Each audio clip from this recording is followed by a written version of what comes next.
Movie notes on The Mummy, Tomb of the Dragon Emperor. This is a 2008 film, and I just finished viewing it a little bit ago, like maybe like 15-20 minutes ago, with my parents and Kona Dog. Today, Saturday, 24 August 2024. I'm Tanis Coralee Leonhardi, she, her, hers of Seattle. And so my parents are my mom and dad, Ed, and Kona Dog. So like my mom, my dad, my Kona Dog. Though Kona Dog is my little brother, so technically my mom and dad's. So we watched this on the big screen at home on the TV.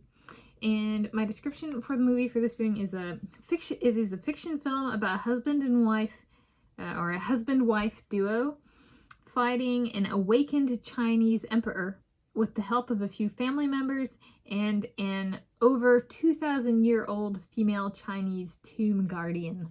Yes, and they even do, there's a number of characters in here, as in plural, more than one. So characters that are over 2,000 years of age. And they actually say that in the movie. So it's one of those eternal youth. Some people get eternal youth and can stay alive, right? They don't have to be like cursed or frozen, so to speak, and then reawakened like the emperor, but they get to just continuously live. And so they were those. They're yes. And it is not entirely, but for the most part, set in China. It's by Chinese emperor. Right. And yes, I guess I was thinking, so eternal youth. Right, it was towards the beginning, this guy's like, okay, now you're immortal, right? Which is different than eternal youth, because immortality tends to come with a curse. Eternal youth is just you stay young for however long you're alive, right? Kind of thing.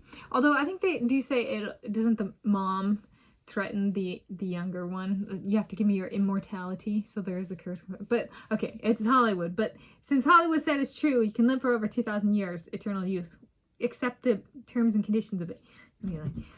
I was like, that came up in the video, and I was like to my mom and dad and Kona Dog, and I was like, that's our new life expectancy. Yeah, okay. Yeah. And I guess, yeah. So there's that. And I'm going to do and so this guy gets immortality, and he's like, he knows it like right away. And I was like, what would it actually take? So let's say living with my soulmates, this is, I get eternal youth. What would be the two biggest things for me to accept? Like that it's like real for me, right? Me / my family, but like especially me, like thinking about me, my body, and that kind of stuff. One, okay, I came up with two things. So one, loss of some of my wrinkles. So I have these eye creases and wrinkles, and yes, I'm between 31.00 and 32.00 years of age, barely. Like on the higher end, kind of thing. It's like, yeah, that's taking 26 August is my birthday, because it's 24 August now, but not quite the eve of the birthday. And when I was early to mid teenage years, I actually started getting some of the wrinkles that I have now. So it's kind of funny, because I watch some of my YouTube videos and look in the mirror, and I'm like, I have wrinkles, and I'm like, but I've had these wrinkles since I've been 14 years old. So it's kind of an interesting thing in that sense of a lot of people did not, and I did. So a lot of people are really freaked out about aging, and I'm like, well, if I were freaked out about aging, I would have been freaked out about aging when I was 14, and I didn't, because I was in the sun a lot, and I was a swimmer, goggles.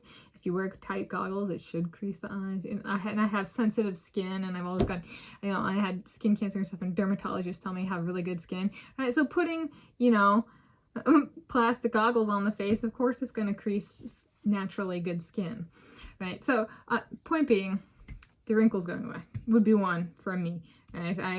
I was outside a lot in my youth and started getting wrinkles in my early teenage years. So for me, right, and they haven't gone away. Like I've had stretch marks and cellulite, but I can, if I eat right or exercise right, that can go away, right?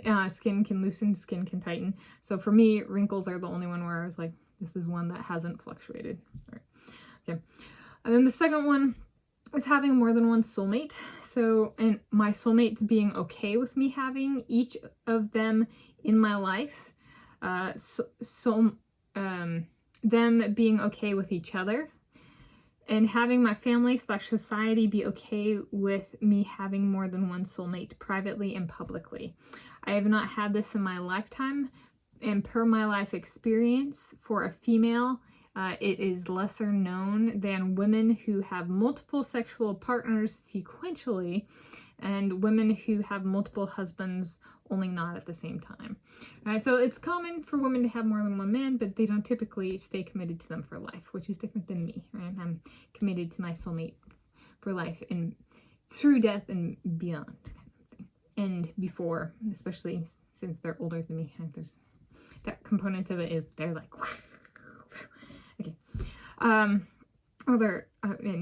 there's the me coming to terms with that of being like, oh, I'm being pounced on, don't step on me, those kind of things. Okay. Anyway, so yeah, so those were my two big things.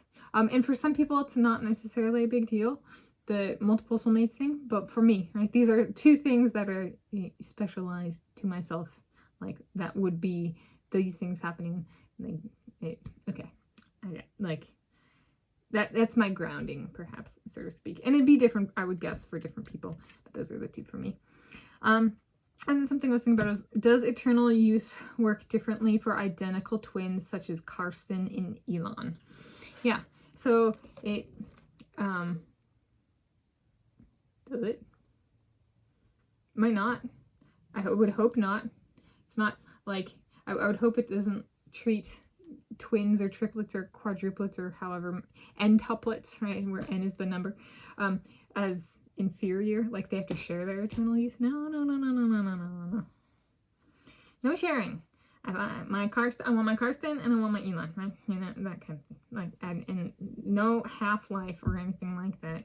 No scientific terminology, right? Eternal youth is eternal youth, and scientists can want to ruin it all they want, but there will always be things that are inexplicable, or science tries to explain only to get some detail wrong, and then they find out billions to trillions of dollars later that they should have just paid attention to blank because they got it wrong. Yeah, so that kind of stuff. So yeah, but it was very enjoyable. So that's my thinking about the concept of eternal youth that was brought up here. I started a autobiography of Jackie Chan, and they brought up eternal youth in there, and I was like, Jackie Chan was born in Hong Kong. It's about it's like, I'm gonna give their credit because, right, this is a recurrent theme in this day of my life. For me, Saturday, 24 August 2024, is eternal youth being a Chinese propagated concept. Right? So in some form, they have ownership. If not origins, then transmission. But if eternal youth, okay. Point being, right, they deserve credit. Okay. So I'm trying to get that here, and then anything else? Yeah. So this is the cinematography, the special effects, the acting, the technology used for filming, and that kind of stuff. In script, it's still, I've seen movies as recent as 2023, Hollywood movies. This is still, like, it could come out now and it would still be fit for the time. So I thought that was pretty good. Right? This is 2008 film. It's 2024, 16 years later. Approximately 16 years later. Is that right? 17 years later? 16 years later? That's right. 16 years later. Approximately 16 years later. I didn't look up the release date. So there we go. Yeah. And it's just the release here. That's my movie notes on The Mummy, Tomb of the Dragon Emperor, 2008 film, 24 August 2024 viewing.